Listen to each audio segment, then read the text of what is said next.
Piece in ലൈഫിൻ്റെ hidden truth പ്രോഗ്രാമിലേക്ക് ഞാൻ സ്വാഗതം ചെയ്യുന്നു. കഴിഞ്ഞ ദിനങ്ങളിലൊക്കെ ദൈവം നമ്മളോട് വിവിധ നിലകളിൽ സംസാരിച്ചു, വിവിധ നിലകളിൽ ഓരോരുത്തോടും ഇടപെട്ടു എന്ന് ഞാൻ വിശ്വസിക്കുന്നു. ആ ദൈവിക സന്ദേശങ്ങളൊക്കെ നമ്മുടെ ജീവിതത്തിൽ സമാധാനവും സന്തോഷവും പ്രത്യാശയും നൽകി ഇനിയും നമ്മെ നടത്തുമാറാകട്ടെ എന്ന് പ്രാർത്ഥിച്ചുകൊണ്ട് ഇന്നത്തെ തിരുവചന ചിന്തയിലേക്ക് നമ്മൾ പ്രവേശിക്കുന്നു. അപ്പോൾ തന്നെ ദൈവിക സമാധാനം നമ്മുടെ ജീവിതത്തിൽ നിലനിൽക്കുവാൻ നമ്മുടെ സാഹചര്യങ്ങളും നമ്മുടെ ആത്മീയ ജീവിതവും ഭൗതിക ജീവിതവും ഒരുപോലെ സമാധാനവും ശുഭകരമായി മുമ്പോട്ട് പോകുവാൻ വേണ്ടുന്ന ദൈവവചനങ്ങളാണ് കർത്താവ് ഈ ദിവസങ്ങളിൽ നമുക്ക് നൽകിക്കൊണ്ടിരുന്നത്. ഇന്നത്തെ നമ്മുടെ തിരുവചന ചിന്തയ്ക്ക് ആധാരമായിട്ട് നമ്മൾ എടുക്കുന്നത് 119 സങ്കീർത്തനം, അതിൻ്റെ 73 വാക്യമാണ്. ആ വാക്യം ഒന്ന് വായിച്ചതിന് ശേഷം നമുക്ക് ആ ചിന്തയിലേക്ക് വരാം. സാംസ് 119 വേഴ്സ് 73, സങ്കീർത്തനം 119 73. തൃക്കൈകൾ എന്നെ സൃഷ്ടിച്ചുണ്ടാക്കിയിരിക്കുന്നു, അങ്ങയുടെ കൽപ്പനകളെ പഠിക്കുവാൻ എനിക്ക് ബുദ്ധി നൽകണമേ. ഇതും വളരെ മനോഹരമായ ഒരു പ്രാർത്ഥനയാണ്. തൃക്കൈകൾ എന്നെ സൃഷ്ടിച്ചുണ്ടാക്കിയിരിക്കുന്നു, അതുകൊണ്ട് കർത്താവെ അങ്ങയുടെ കൽപ്പന പഠിക്കുവാനുള്ള ബുദ്ധി എനിക്ക് നൽകണമേ. Lord, that you have made me and fashionized me, give understanding to learn your command. എന്നെ സൃഷ്ടിച്ച കർത്താവായ ദൈവം, എൻ്റെ സൃഷ്ടികർത്താവ്. അപ്പോൾ എനിക്കൊരു സൃഷ്ടികർത്താവ് ഉണ്ട് എന്നുള്ള വ്യക്തമായ ബോധ്യം സങ്കീർത്തനുണ്ട്.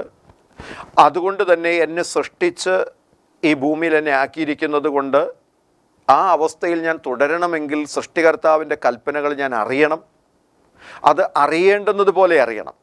അതുകൊണ്ട് താൻ പ്രാർത്ഥിക്കുകയാണ്, കർത്താവെ അത് പഠിക്കുവാനുള്ള ബുദ്ധി എനിക്ക് നൽകണമേ, വിവേകം എനിക്ക് നൽകണമേ, അറിവ് എനിക്ക് നൽകണമേ. വളരെ ബ്യൂട്ടിഫുള്ളായിട്ടുള്ളൊരു പ്രാർത്ഥന, വളരെ വിനയത്തിൽ നിന്നുള്ളൊരു പ്രാർത്ഥന. സൃഷ്ടികർത്താവ് ഒരു ദൈവം സൃഷ്ടിച്ചു, ആ ദൈവം എന്നെ ഇവിടെ ആക്കി വെച്ചിരിക്കുന്നു, ആ ദൈവം തരുന്ന ഇൻസ്ട്രക്ഷൻസ്, നിർദ്ദേശങ്ങൾ അറിഞ്ഞതനുസരിക്കണം, അങ്ങനെ സമാധാനത്തോടെ ജീവിക്കണം. സോ വണ്ടർഫുൾ, നല്ലൊരു പ്രാർത്ഥന. ഈ പ്രാർത്ഥനയും ഞാൻ മുമ്പ് പറഞ്ഞതുപോലെ നിങ്ങളുടെ വ്യക്തിപരമായ ജീവിതത്തിൽ ഉൾപ്പെടുത്തണം. വരും ദിവസങ്ങളിൽ തീർച്ചയായിട്ടും ആത്മാർത്ഥമായ ഹൃദയത്തിൽ നിന്ന് പ്രാർത്ഥിക്കണം. അതൊരു വലിയൊരു അനുഗ്രഹമായി തീരും. നമ്മൾ ഒരു കമ്പനിയിൽ ചെന്നൊരു വാഷിംഗ് മെഷീൻ മേടിച്ചു കഴിഞ്ഞാൽ അവരതിനോടൊപ്പം തന്നെ നമുക്കൊരു കാറ്റലോഗ് തരും. അത് പ്രൊഡ്യൂസ് ചെയ്ത ആ എഞ്ചിനീയർ ഡിസൈൻ ചെയ്ത ആ സാധനം, ആ കമ്പനി ഉണ്ടാക്കിയ സാധനം നല്ല നിലയിൽ നിലവാരത്തിൽ അത് ഉപയോഗിക്കുന്നതിന്, ശരിയായ വിധത്തിൽ അത് പ്രവർത്തിപ്പിക്കേണ്ടതിന് നമ്മൾ ശ്രദ്ധിക്കേണ്ട ചില കാര്യങ്ങൾ എന്തൊക്കെയാണ് എന്ന് അവർ എഴുതിയിരിക്കുന്ന ഒരു ബുക്ക്ലെറ്റ് നമുക്കതോടുകൂടെ തരും. അത് വായിച്ചതിന് ശേഷമേ ഇത് പ്രവർത്തിപ്പിക്കാവുള്ളൂ എന്നൊരു നിർദ്ദേശം അതിനകത്ത് കൊടുത്തിട്ടുണ്ട്. അപ്പോൾ അത് സൃഷ്ടിച്ച, അതുണ്ടാക്കിയ ആ എഞ്ചിനീയർ, അദ്ദേഹത്തിന് അതിൽ ഉള്ള അറിവിൻ്റെ അത്രയും നമുക്കറിവില്ല. അദ്ദേഹത്തിന് ഇത് അറിയത്തുള്ളൂ ശരിക്കും, അതാണ് അതിൻ്റെ സത്യം. ഇതുപോലെ തന്നെയാണ് നമ്മെ സൃഷ്ടിച്ച ദൈവത്തിന് നമ്മെക്കുറിച്ച് അറിയാവുന്നത് പോലെ വേറെ ആർക്കും നമുക്ക് തന്നെയോ അറിയാൻ പറ്റത്തില്ല. ഈ പ്രപഞ്ചത്തെ സൃഷ്ടിച്ച, ലോകത്തെ സൃഷ്ടിച്ച, ഭൂമിയെ സൃഷ്ടിച്ച സർവശക്തനായ ദൈവത്തിന് ഈ ഭൂമിയെക്കുറിച്ചുള്ള അറിവ് അത് ദൈവത്തിന് മാത്രമുള്ളതാണ്, നമുക്കൊരിക്കലും അത്ര അറിയാൻ പറ്റിയല്ല. പിന്നെ ദൈവം വെളിപ്പെടുത്തി തന്നിട്ടുള്ള ചില കാര്യങ്ങൾ നമ്മൾ അറിഞ്ഞുകൊണ്ടിരിക്കുന്നു, അത്ര മാത്രമേ ഉള്ളൂ. അപ്പോൾ അതുകൊണ്ട് ഏത് ഇലക്ട്രോണിക് ഉപകരണം മേടിച്ചാലും, ഏത് സാധനങ്ങൾ നമ്മൾ പർച്ചേസ് ചെയ്താലും, അത് ഉണ്ടാക്കിയ കമ്പനി, അല്ലെങ്കിൽ ഒരു വാഹനം, ഒരു 4 വീലർ, ഒരു കാർ ഉണ്ടാക്കിയ കമ്പനി, അവർ തരുന്ന നിർദ്ദേശങ്ങൾ നമ്മുടെ നന്മയ്ക്കാണ്. ആ കാർ സന്തോഷത്തോടു കൂടി നമ്മൾ ഉപയോഗിക്കാൻ, സമാധാനം നഷ്ടപ്പെടാതെ നമ്മൾ ഉപയോഗിക്കുന്നതിന് സഹായകമാകുന്ന നിർദ്ദേശങ്ങൾ. ഇതുപോലെ തന്നെ മനുഷ്യനെ സൃഷ്ടിച്ച സർവശക്തനായ ദൈവം സന്തോഷകരമായൊരു ജീവിതം നയിക്കുന്നതിന് നമ്മെ സഹായകമാകുന്ന തൻ്റെ വചനങ്ങളാണ് നമുക്ക് നൽകിത്തരുന്നത്. നേരോടെ നടക്കുന്നവർക്ക് അവിടുത്തെ വചനങ്ങൾ ഗുണകരമല്ലയോ എന്നൊരു ചോദ്യം മീഖാ പ്രവചനത്തിൽ കൊടുത്തിട്ടുണ്ട്. അപ്പോൾ അതുകൊണ്ട് ഇവിടെ സങ്കീർത്തകൻ പ്രാർത്ഥിക്കുന്ന പ്രാർത്ഥന അർത്ഥവത്താണ്. ദൈവമേ, തൃക്കൈകൾ എന്നെ സൃഷ്ടിച്ചുണ്ടാക്കിയിരിക്കുന്നു, അങ്ങയുടെ കൽപ്പന പഠിക്കാൻ എനിക്ക് ബുദ്ധി തരണം. തീർച്ചയായിട്ടും ഇന്ന് തന്നെ ഒരുമിച്ച് പ്രാർത്ഥിക്കണം, ഓരോരുത്തരും പ്രാർത്ഥിക്കണം. കർത്താവേ, അങ്ങാണ് എന്നെ സൃഷ്ടിച്ചത്, അതുകൊണ്ട് തന്നെ give understanding to learn your command. അങ്ങയുടെ കൽപ്പന പഠിക്കേണ്ട വിധത്തിൽ, ശരിയായ വിധത്തിൽ പഠിക്കുവാനുള്ള ബുദ്ധി, അതിനുള്ള അറിവ്, അതിനവിടെ തന്നെ സഹായിക്കണം. ആ പ്രാർത്ഥന ദൈവഹിതത്താലുള്ളൊരു പ്രാർത്ഥനയാണ്.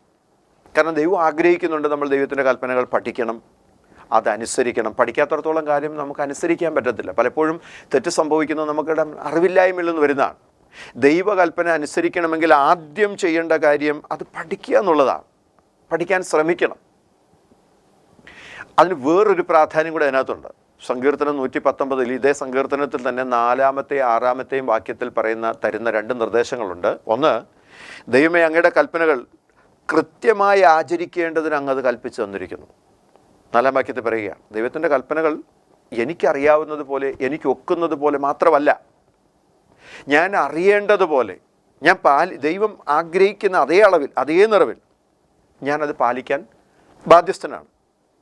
അതെൻ്റെ സമാധാനത്തിൻ്റെ നിലനിൽപ്പിന് അനിവാര്യമാണ്. അതുപോലെ തന്നെ 6-ാം വാക്യത്തിൽ പറയുന്നു, കർത്താവേ ഞാൻ അങ്ങയുടെ കൽപ്പന സൂക്ഷിക്കുന്നിടത്തോളം ഞാൻ ലജ്ജിച്ച് പോകത്തില്ല. അപ്പോൾ സമാധാനം നഷ്ടപ്പെടാതെ ഇരിക്കണമെങ്കിൽ ദൈവത്തിൻ്റെ കൽപ്പന സൂക്ഷിക്കണം. സൂക്ഷിച്ചാൽ അല്ലെങ്കിൽ സൂക്ഷിക്കുന്നിടത്തോളം ഒരിക്കലും ഞാൻ ലജ്ജിക്കപ്പെടുകയോ എൻ്റെ സ്വസ്ഥത നഷ്ടപ്പെടുകയോ ചെയ്യുകയില്ല. അപ്പോൾ അതുകൊണ്ട് ആ ചിന്തകൾ നമ്മൾ വളരെ പ്രധാനമായിട്ട് എടുക്കേണ്ടത് ആവശ്യമാണ്. ആ പ്രാർത്ഥനയ്ക്ക് വളരെ പ്രാധാന്യമുണ്ട്. കർത്താവേ അങ്ങയുടെ കൽപ്പന പഠിക്കാൻ എനിക്ക് ബുദ്ധി തരണം. നമ്മൾ ആ വിഷയത്തെക്കുറിച്ചാണ് കാരണം ഇന്ന് നമ്മൾ ചിന്തിക്കുന്നത്. കാരണം നമ്മളത് പഠിച്ചില്ലെങ്കിൽ നമുക്കുണ്ടാകാൻ സാധ്യതയുള്ള പ്രശ്നങ്ങളുടെ ഒരു ചെറിയൊരു സൂചന ഞാൻ വേദപുസ്തകത്തിൽ നിന്ന് എടുക്കാൻ രണ്ട് സംഭവങ്ങൾ, ഇൻസിഡൻറ്റുകൾ എടുത്താണ് നമ്മളത് പഠിക്കുന്നത്. ഒന്ന്, ന്യായാധിപന്മാരുടെ പുസ്തകം 13-ാം അധ്യായത്തിൽ മനോഹയും തൻ്റെ ഭാര്യയും. എനിക്ക് തോന്നുന്നു അതിനെക്കുറിച്ച് അറിയാം. വേദപുസ്തക പരിചയമുള്ളവർക്കല്ലാത്തവർക്ക് ഞാൻ റെഫറൻസ് പറയുന്നതിൻ്റെ കാരണം അതാണ്. അതുകൂടെ എടുത്ത് നമ്മളൊന്ന് ചിന്തിക്കുക എന്നതിൻ്റെ അർത്ഥത്തിലാണ്. ഓക്കെ, ന്യായാധിപന്മാരുടെ പുസ്തകത്തിൽ മനോഹയോടും ഭാര്യയോടും അവരുടെ ഭാവി കാര്യങ്ങളെക്കുറിച്ച്, അല്ലെങ്കിൽ അവർക്ക് ദൈവം നൽകാൻ പോകുന്ന തലമുറയെക്കുറിച്ച്, കുഞ്ഞിനെക്കുറിച്ച് ദൈവം പല കാര്യങ്ങൾ സംസാരിക്കുന്നുണ്ട്. മനോഹയുടെ ഭാര്യയോട് പറയുന്നു. 2-ാം വാക്യം 13-ാം അധ്യായം, ജഡ്ജസ് ചാപ്റ്റർ 13 വേഴ്സ് 2. എന്നാൽ ദാൻ ഗോത്രത്തിലുള്ളവനായി സ്വരാധ്യനായ ഒരു പുരുഷനുണ്ടായിരുന്നു. അവന് മനോഹ എന്ന പേർ. അവൻ്റെ ഭാര്യ മച്ചിയായിരുന്നതുകൊണ്ട് പ്രസവിച്ചിരുന്നില്ല. ആ സ്ത്രീക്ക് യഹോവയുടെ ദൂതൻ പ്രത്യക്ഷനായി അവളോട് പറഞ്ഞത്, നീ മച്ചിയല്ലോ, പ്രസവിച്ചിട്ടുമില്ല, എങ്കിലും നീ ഗർഭം ധരിച്ചൊരു മകനെ പ്രസവിക്കും. ആകയാൽ നീ സൂക്ഷിച്ചുകൊള്ളുക, വീഞ്ഞു മദ്യവും കുടിക്കരുത്, അശുദ്ധമായ യാതൊന്നും തിന്നുകയും അരുത്. നീ ഗർഭം ധരിച്ചൊരു മകനെ പ്രസവിക്കും. അവൻ്റെ തലയിൽ ക്ഷൗരക്കത്തി തൊടുവിക്കരുത്. ബാലൻ ഗർഭം മുതൽ ദൈവത്തിന് നാസീരായിരിക്കും. അവൻ ഇസ്രായേലിനെ ഫെലിസ്ത്യരുടെ കയ്യിൽ നിന്ന് രക്ഷിപ്പാൻ തുടങ്ങും. അപ്പോൾ സ്ത്രീ ചെന്ന് ഭർത്താവിനോട് പറഞ്ഞത്, ഒരു ദൈവപുരുഷൻ എൻ്റെ അടുക്കൽ വന്നു. അവൻ്റെ ആകൃതി ഒരു ദൈവദൂതൻ്റെ ആകൃതി പോലെ അതിഭയങ്കരം ആയിരുന്നു. അവൻ എവിടെ നിന്ന് എന്ന് ഞാൻ അവനോട് ചോദിച്ചില്ല. തൻ്റെ പേര് അവൻ എന്നോട് പറഞ്ഞതുമില്ല. അവൻ തന്നോട് പറഞ്ഞ കാര്യങ്ങളെക്കുറിച്ച് മനോഹയുടെ ഭാര്യ തൻ്റെ ഭർത്താവിനോട് പറയുന്നതാണ് നമ്മളോട് വായിച്ചത്. വിഷയം എന്ന് പറയുന്നത്, ആ സംഭാഷണം മുഴുവൻ ഞാൻ എടുക്കുന്നില്ല. നിങ്ങൾ തീർച്ചയായിട്ടും ദിവസം വായിച്ചാൽ നമുക്ക് വളരെ പെട്ടെന്ന് ഗ്രഹിക്കാവുന്ന കാര്യങ്ങളാണ്. ഇവിടെ തന്നെ വിഷയം, ദൈവം ദൂതനെ അയച്ച് മനോഹയുടെ ഭാര്യയോട് സംസാരിച്ചു. ഭാര്യ അത് ഭർത്താവിനോട് പറഞ്ഞു. അദ്ദേഹം പറഞ്ഞു, അങ്ങനെയെങ്കിൽ ദൂതൻ എന്നോടും സംസാരിക്കട്ടെ. വീണ്ടും ആ പ്രാർത്ഥന ദൈവം കേട്ടു. പക്ഷെ പ്രത്യക്ഷപ്പെട്ടത് മനോഹയുടെ ഭാര്യയ്ക്ക് തന്നെയാണ്. വയലിൽ വെച്ച് വീണ്ടും പ്രത്യക്ഷപ്പെട്ടു. ഉടനെ മനോഹയുടെ ഭാര്യ ചെന്ന് തൻ്റെ ഭർത്താവിനെ വിളിച്ചുകൊണ്ട് വന്നപ്പോൾ ദൂതനോട് മനോഹ കാര്യങ്ങൾ സംസാരിച്ചു, ചോദിച്ചു. അപ്പോൾ പറഞ്ഞു, ഞാൻ സ്ത്രീയോട് പറഞ്ഞത്, തൻ്റെ ഭാര്യയോട് പറഞ്ഞത് അവൾ പാലിക്കട്ടെ. ഇതൊക്കെ പറഞ്ഞു കഴിഞ്ഞ് മനോഹ പേര് ചോദിച്ചു. അപ്പം ദൂതൻ പറഞ്ഞു, അത് അതിശയമുള്ളതാണ്, നീ പേര് ചോദിക്കുന്നത് എന്ത്? പിന്നെ മനോഹ പറഞ്ഞു, നീ പോകരുത്, ഞാനൊരു യാഗം നിനക്ക് ഒരുക്കട്ടെ എന്ന് പറഞ്ഞു. ഇങ്ങനെ അവർ തമ്മിൽ അല്പം നേരം സംസാരിച്ചു. കാര്യങ്ങളൊക്കെ കഴിഞ്ഞു. അതിനുശേഷം 20-ാമത്തെ വാക്യത്തിൽ, അഗ്നിജ്വാല യാഗപീഠത്തിൽ നിന്ന് ആകാശത്തിലേക്ക് പൊങ്ങിയപ്പോൾ യഹോവയുടെ ദൂതൻ യാഗപീഠത്തിൻ്റെ ജാലയോടുകൂടെ കയറിപ്പോയി. മനോഹയും ഭാര്യയും കണ്ട് സാഷ്ടാംഗം വീണ് നമസ്കരിച്ചു. അപ്പോൾ സാഷ്ടാംഗം വീണു. വ്യക്തമായ ബോധ്യം അവർക്കുണ്ടായി. യഹോവയുടെ ദൂതൻ മനോഹയ്ക്കും ഭാര്യയ്ക്കും പിന്നെ പ്രത്യക്ഷനായില്ല. അങ്ങനെ അത് യഹോവയുടെ ദൂതൻ എന്ന് മനോഹ അറിഞ്ഞു. അതാ അപ്പോൾ ഈ പ്രത്യക്ഷപ്പെട്ടത് ദൈവത്തിൻ്റെ ദൂതൻ തന്നെയാണെന്നും വ്യക്തമായി ബോധ്യം വന്നു. ദൂതൻ പറഞ്ഞ കാര്യം, അവർക്ക് കുഞ്ഞുങ്ങളുണ്ടായിരുന്നില്ല, എന്നാൽ ഒരു കുഞ്ഞുണ്ടാകും. അവൻ ഇസ്രായേലിനെ ഫെലിസ്ത്യരുടെ കയ്യിൽ നിന്ന് രക്ഷിക്കുവാനുള്ള ശക്തനായൊരു നേതാവാണ്. ഈ കാര്യങ്ങളൊക്കെ കുറിച്ചൊക്കെ വ്യക്തമായി സംസാരിച്ചു. പിന്നെ ഈ സംസാരിച്ചത് ദൂതൻ തന്നെയാണെന്നതിൻ്റെ തെളിവായിട്ട് അഗ്നിജ്വാലയിൽ, ആ യാഗത്തിൻ്റെ അഗ്നിജ്വാലയിലൂടെ ദൂതൻ സ്വർഗത്തിലേക്ക് കയറിപ്പോയി. ദൈവത്തിൻ്റെ ദൂതനാണ് എന്നതിൽ 100% ഇരുവർക്കും ബോധ്യമായി. ഇനി ഒരു സംശയം അതിൽ അവശേഷിക്കുന്നില്ല. എന്നാൽ ഇവിടെ മറ്റൊരു പ്രശ്നം ഇവിടെ ഉണ്ടാകുന്ന നമുക്ക് കാണാൻ സാധിക്കും.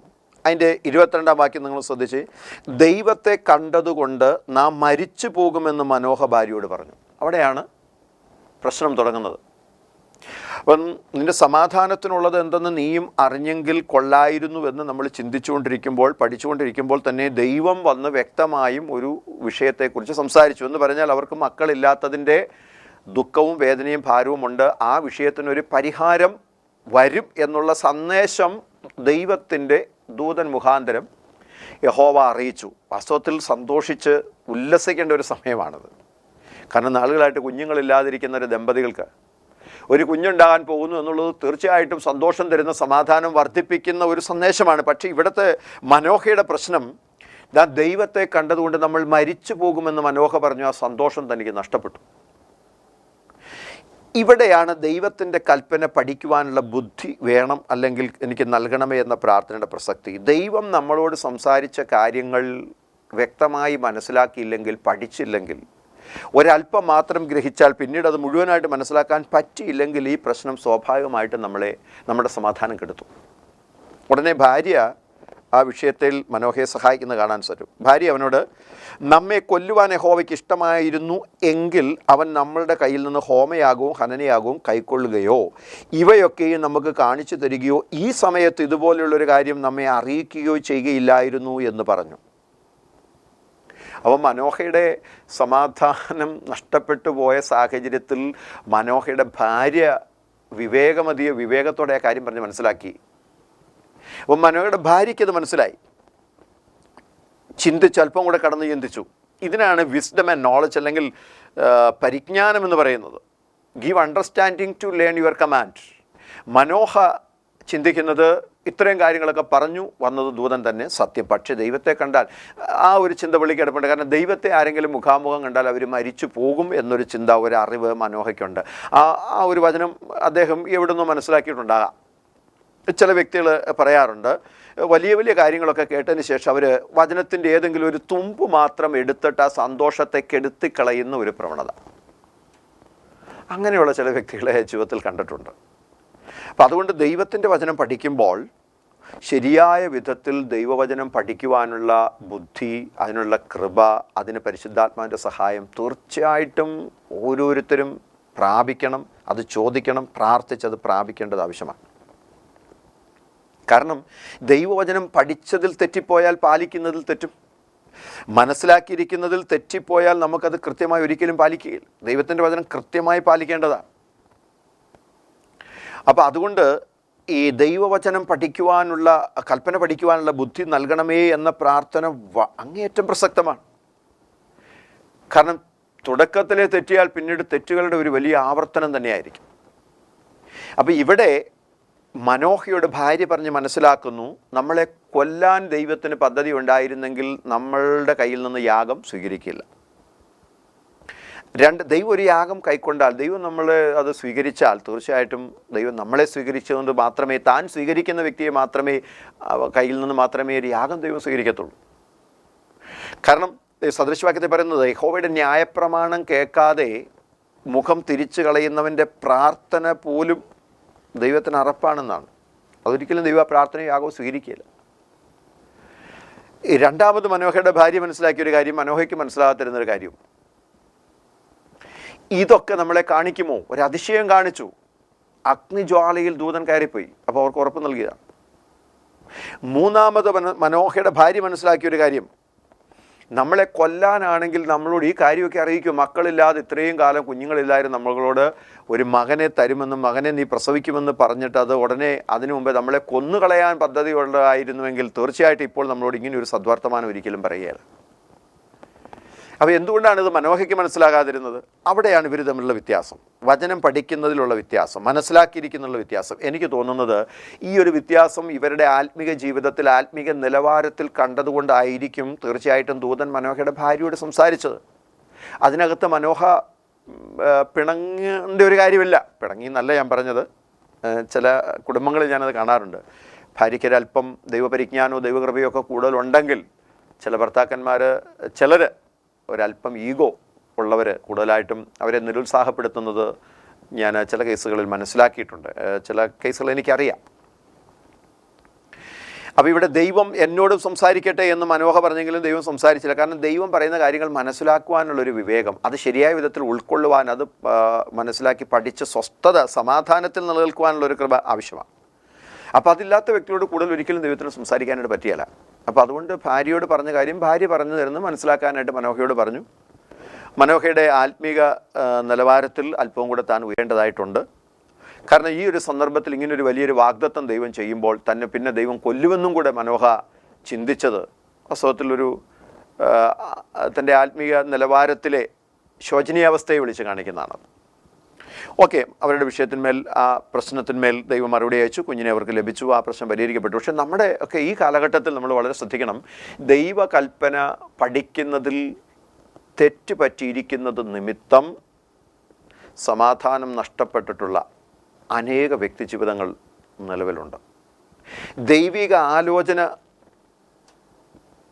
കേൾക്കുമ്പോൾ, അല്ലെങ്കിൽ ഇത് ഒരു പ്രവചനം കേൾക്കുമ്പോൾ ദൈവാത്മാവിൽ നിന്നും അല്ലയോ എന്ന് തിരിച്ചറിയാൻ പറ്റാതെ സ്വന്തം ഹൃദയത്തിൽ നിന്ന് പറയുന്ന വഞ്ചനയുടെ വാക്കുകൾ കേട്ട്, ആലോചന കേട്ട് ചില തീരുമാനങ്ങൾ എടുത്ത് ശരിക്കും വലഞ്ഞു പോയിട്ടുള്ള അനേക ക്രിസ്തീയ കുടുംബങ്ങൾ നിലവിലുണ്ട്. കാലഘട്ടത്തിൻ്റെ ഒരു വലിയ വെല്ലുവിളിയും കൂടെയാണത്. ഇന്നും പലരുടെയും ഒരു ചോദ്യം, പലരുടെയും ഒരു ചിന്ത, അവരുടെ ഒരു സംശയം, കേൾക്കുന്ന സന്ദേശങ്ങളിൽ, പറയുന്ന വചനങ്ങളിൽ, പറയുന്ന പ്രവചനങ്ങളിൽ ദൈവത്തിൽ നിന്നുള്ളത് ഏത്, ദൈവാത്മാവിൽ നിന്നുള്ളത് ഏതാണ്, എങ്ങനെ തിരിച്ചറിയാം? അപ്പോൾ അതുകൊണ്ടാണ് ഈ വിഷയത്തെക്കുറിച്ചും കൂടെ ചിന്തിക്കാം, അല്ലെങ്കിൽ ചിന്തിക്കണമെന്ന് ഞാൻ തീരുമാനിച്ചതിൽ, കർത്താവിൽ ആശ്രയിച്ച് ആഗ്രഹിച്ചതിൻ്റെ ഒരു കാരണം അതാണ്. ദൈവകൽപ്പന പഠിക്കുന്നതിൽ, ദൈവിക ആലോചനകൾ മനസ്സിലാക്കുന്നതിൽ വ്യക്തമായിട്ടും ഒരു നല്ല ആത്മീക നിലവാരം നമ്മൾ പുലർത്തേണ്ടത് ആവശ്യമാണ്. ഏതെങ്കിലും ഒരു ആത്മാവിനാലോ, പൗലോസ് പറയുന്നത് വല്ല ആത്മാവിനാൽ നിങ്ങൾക്ക് ആച്ഛാദനം വരരുത്. ഈ ലൂക്കോസിൻ്റെ സുവിശേഷം എഴുതുമ്പോൾ, അല്ലെങ്കിൽ അപ്പോസ്തല പ്രവൃത്തി, രണ്ടും ലൂക്കോസ് തന്നെ എഴുതിയിരിക്കുന്നത് നമുക്കറിയാം. ലൂക്കോസിൻ്റെ സുവിശേഷം എഴുതുമ്പോൾ ലൂക്കോസ് തെയോഫിലോസിനോട് പറയുന്നു. അപ്പോൾ തന്നെ അപ്പോസ്തല പ്രവൃത്തിയുടെ, ഞാൻ ആ ഭാഗം ഒന്ന് വായിക്കുമ്പോൾ നിങ്ങൾക്ക് കുറച്ചുകൂടി വ്യക്തമായിട്ട് മനസ്സിലാകും. കൃത്യത, അല്ലെങ്കിൽ ശരിയായ വിധത്തിൽ ദൈവവചനം പഠിക്കേണ്ടതിൻ്റെ ആവശ്യകത വളരെ കൃത്യമായിട്ട് അതിനകത്തോടെ കൊടുത്തിരിക്കുന്നത്. തെയോഫിലോസിനോട് ലൂക്കോസ് പറയുന്നൊരു കാര്യം, 1-ാം അധ്യായത്തിൻ്റെ അപ്പോസ്തല പ്രവൃത്തി, ആക്ട്സ് ചാപ്റ്റർ 1. തെയോഫിലോസേ, ഞാൻ എഴുതിയ 1-ാമത്തെ ചരിത്രം യേശു തിരഞ്ഞെടുത്ത അപ്പോസ്തലന്മാർക്ക് പരിശുദ്ധാത്മാവിനാൽ കൽപ്പന കൊടുത്തിട്ട് ആരോഹണം ചെയ്ത നാൾ വരെ അവിടുന്ന് ചെയ്തതും ഉപദേശിച്ചതും തുടങ്ങിയ സകലത്തെയും കുറിച്ചായിരുന്നു. ആ കാര്യങ്ങളെക്കുറിച്ച് പറയുന്നു. എന്നാൽ പിന്നീട് തുടർന്ന് ലൂക്കോസ് പറയുന്നവൻ കഷ്ടം അനുഭവിച്ച ശേഷം 40 നാളോളം അവർക്ക് പ്രത്യക്ഷനായി ദൈവരാജ്യം സംബന്ധിച്ച കാര്യങ്ങൾ പറഞ്ഞുകൊണ്ട് താൻ ജീവിച്ചിരിക്കുന്നുവെന്ന് അനേക ദൃഷ്ടാന്തങ്ങൾ അവർക്ക് കാണിച്ചു കൊടുത്തു.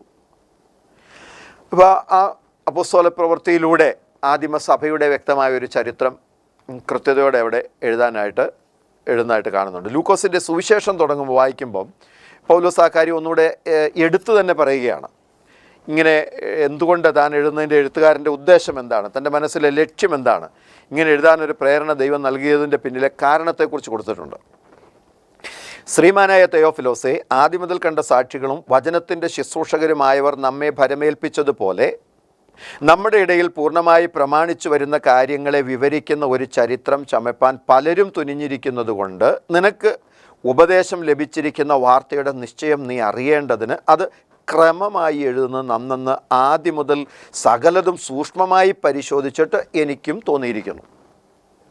അപ്പോൾ നമ്മുടെ ഇടയിൽ ആചരിച്ചു വരേണ്ട, നിനക്ക് ഉപദേശം ലഭിച്ചിരിക്കുന്ന വാർത്തയുടെ നിശ്ചയം, വ്യക്തത നീ അറിയേണ്ടതിന് അത് ക്രമമായി ചിട്ടയോടെ എഴുതുന്നത് ശരിയെന്ന് എനിക്ക് തോന്നി. അതിൻ്റെ കാരണം എന്താ? ഈ ചരിത്രം ചമയ്ക്കുവാൻ, ഇടയിൽ പ്രമാണിച്ചു വരുന്ന കാര്യങ്ങളെ വിവരിക്കുന്ന ഒരു ചരിത്രം ചമയ്ക്കാൻ പലരും തുനിഞ്ഞിരിക്കുന്നത് കൊണ്ട് നിനക്ക് ഉപദേശം ലഭിച്ചിരിക്കുന്ന വാർത്തയുടെ നിശ്ചയം. കാരണം ചരിത്രം എഴുതാൻ പലരും തീരുമാനിച്ചിരിക്കുന്നു. അങ്ങനെ പലരും ചരിത്രം എഴുതി വരുമ്പോൾ സത്യം മറയപ്പെട്ടു പോകാതിരിക്കുവാൻ, സത്യം കൂട്ടിപ്പോകാതിരിക്കുവാൻ ലൂക്കോസിലൂടെ ദൈവത്തിൻ്റെ പരിശുദ്ധാത്മാവ് തനിക്ക് പ്രത്യേക നിയോഗം കൊടുത്തിട്ട് മറ്റൊരാൾ ചരിത്രം എഴുതി പ്രസിദ്ധീകരിച്ച് പ്രശസ്തിയിലേക്ക് വരുന്നതിന് മുമ്പ്, ജനങ്ങൾ അത് തെറ്റ് പഠിച്ച് മനസ്സിലാക്കുന്നതിന് മുമ്പ് ശരിയായ കാര്യം വ്യക്തമായി കൃത്യതയോടെ ലോകത്തിന് കൊടുക്കുവാൻ ദൈവം ആഗ്രഹിച്ചുകൊണ്ടാണ് ലൂക്കോസിലൂടെ ഈ സുവിശേഷം എഴുതിച്ചതിൻ്റെ കാരണം. ഇന്നും വിവിധ ഉപദേശങ്ങളിൽ വലയുന്ന അനേക ജനങ്ങളെ കാണാനായിട്ട് സാധിക്കും. യേശുക്രിസ്തുവിനെ അറിയാൻ ആഗ്രഹിക്കുന്ന, യേശുക്രിസ്തുവിനെ പിൻപറ്റാൻ ആഗ്രഹിക്കുന്ന, യേശുക്രിസ്തു വാഗ്ദത്തം ചെയ്തിരിക്കുന്ന സ്വർഗീയ വാസവും നിത്യമായ ജീവിതം ആഗ്രഹിക്കുന്ന പലർക്കും ഇന്നത് പ്രാപിക്കാൻ പറ്റാത്തതിൻ്റെ ഒരു പ്രധാന കാരണം, ഈ സത്യത്തെ പഠിപ്പിക്കുന്ന അല്ലെങ്കിൽ ഉപദേശിക്കുന്ന, പ്രസംഗിക്കുന്ന പലരും സത്യവചനം യഥാർത്ഥമായി പഠിപ്പിക്കാതെ സ്വന്തം മോഹങ്ങൾക്ക് ഒത്തവണ്ണം ഉപദേഷ്ടാക്കന്മാർ പെരുകിക്കൊണ്ടിരിക്കുകയാണ്. കർണരസമാകുമാറ് സ്വന്തം മോഹങ്ങൾക്ക് ഒത്തവണ്ണം പ്രവചിക്കുന്നവരെ, പ്രസംഗിക്കുന്നവരെ, പഠിപ്പിക്കുന്നവരെ ആണിന്ന് കൂടുതലായിട്ട് കാണാൻ സാധിക്കുന്നത്. അതുകൊണ്ട് തന്നെ ആത്മീയ സത്യങ്ങൾ പലപ്പോഴും മറയപ്പെട്ടു പോകുന്നു. അപ്പോൾ ദൈവത്തിൻ്റെ കൽപ്പന പഠിക്കുവാൻ ഉള്ള ബുദ്ധി, അതിനുള്ള കൃപ, അതിനുള്ള വിവേകം സങ്കീർത്തകൻ ചോദിക്കുന്നത് ശരിയായ ഒരു സമാധാനത്തിൽ നിലനിൽക്കാൻ ആഗ്രഹിക്കുന്നത് കൊണ്ട് തന്നെയാണ്. തീർച്ചയായിട്ടും വചനം പഠിക്കുന്നതിൽ തെറ്റിയാൽ, ദൈവവചനം മനസ്സിലാക്കിയിരിക്കുന്നതിലും അത് അനുസരിക്കുന്നതിലും വീഴ്ച സംഭവിച്ചാൽ അത് തീർച്ചയായിട്ടും നമ്മുടെ സമാധാനത്തെ ബാധിക്കും, നമ്മുടെ ആത്മീയ ജീവിതത്തെ ബാധിക്കും, ഭൗതിക ജീവിതത്തെ ബാധിക്കും. തെറ്റ് പറ്റി എന്ന് ഒരു എക്സ്ക്യൂസ് പറഞ്ഞ് നമുക്ക് രക്ഷപ്പെടാനായിട്ട് പറ്റിയല്ല. കാരണം നമ്മുടെ രാജ്യത്ത് തന്നെ ഉള്ള നിയമം അനുസരിച്ച് നമ്മുടെ രാജ്യത്തിൻ്റെ ഭരണഘടനയെക്കുറിച്ച് ഒരു പൗരൻ അറിഞ്ഞിരിക്കണം എന്നുള്ളത് രാജ്യത്തിൻ്റെ നിയമമാണ്.